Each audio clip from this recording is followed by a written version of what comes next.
Isang mapagpalang araw po sa ating lahat, gayon din po sa aking profesor na si Sir Anggot. Hello po sir. At ngayon po ay mapapakinggan po natin ang aking pong inihandang presentasyon na pinamagatan ko pong Tadhana. Ito po ay isang spoken word poetry. At nawa po mag-enjoy po kayo sa panonood for the rest of the time. Isa, dalawa, tatlo, tagu-taguan, maliwanag ang buwan. Ngunit ngayon ay tagu-taguan ng nararamdaman, in short, taguan ng feelings. Kailan ko kaya masasabi ang aking tunay na pagsinta sa isang taong malayo ang distansya? Pag-ibig nga ba talaga ang siyang maglalapit sa amin o di kaya naman parang sa laro na ang buwan malayo at kay hirap abutin? Tila mga pangarap na lang ba na titingalain na lang at di kayang abutin? Ano kaya ang nais ng aking damdamin sa maingay at magulong mundo natin? O Bathala o Cupido, nasan kayo? Tulungan niyo nawa akong kamti ng aking minimithi sa nakakatakot na mundong hindi akin. Masasabi pa kaya ang laman ng aking damdamin o makukubli na lamang sa kaibuturan ng aking sarili? Hindi ko alam paano sisimulan, paano aminin, paano abutin ang mga pangarap na sa akin sumapit. Magsasalita na ba? O tatapatin ka? O ano, may pag-asa ba ako? De, biro lang. Sadyang ganito lamang ako, masayahin, mapagmahal at higit sa lahat, kaya kang alagaan. Iniisip ko nga kung magiging katulad na lang ba ako ni Don Luis na nakatingala sa langit at humiling sa mga tala na upang ang oo mo ay kamtin o di kaya katulad ni Aging na soon to be magiging akin. Pero alam mo ba kung anong nais ko sa buhay? Ito ay maging malaya na mahalin ka, maging malaya na may pagsigawan ka, at masabi sa iba na mahal kita para wala na makakuha sa'yo. Pasensya na ha, selfish ako. Kasi gusto ko, ako'y sa'yo at ika'y akin lamang.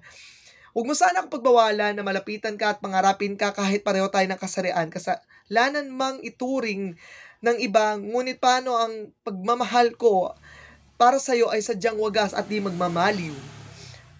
Ito ang kinakatakot ko sa mundong ito. Kinakatakutan ko na baka pag nalaman ng mundo na gusto ko ang isang kapwa ko ay pandirian ako. Baka sa isang iglap ay takwil ako. Ngunit naniniwala ko na sa mga kamay mo, ligtas ako at ipagtatanggol mo ako.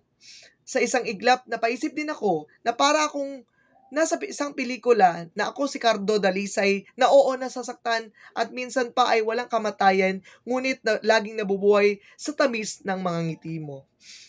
Ayun na nga, katulad ng sa pelikula na ipinalalabas ay maraming mga kaagaw at kaaway, di naman mawawala yan dahil ika nga, cute ka daw. Kaya alam mo, aking mahal, lubos akong nagdamdam ng aking malaman na napasa iba ang iyong puso.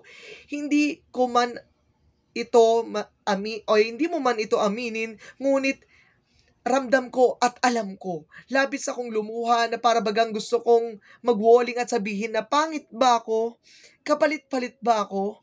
Mga tanong na naglalaro sa aking isip, nasaktan man ako ngunit patuloy na nagmamahal hanggang sa dumating ang matagal kong inaasam na ang salita mo na oo ang siyang kay tagal kong hinintay na dumating na at aking naramdaman ang tunay kong pagsinta sa iyo. Pinangako ko sa aking sarili na kahit na anumang mangyari ay di kita pababayaan na makuha ng iba dahil selfish ako.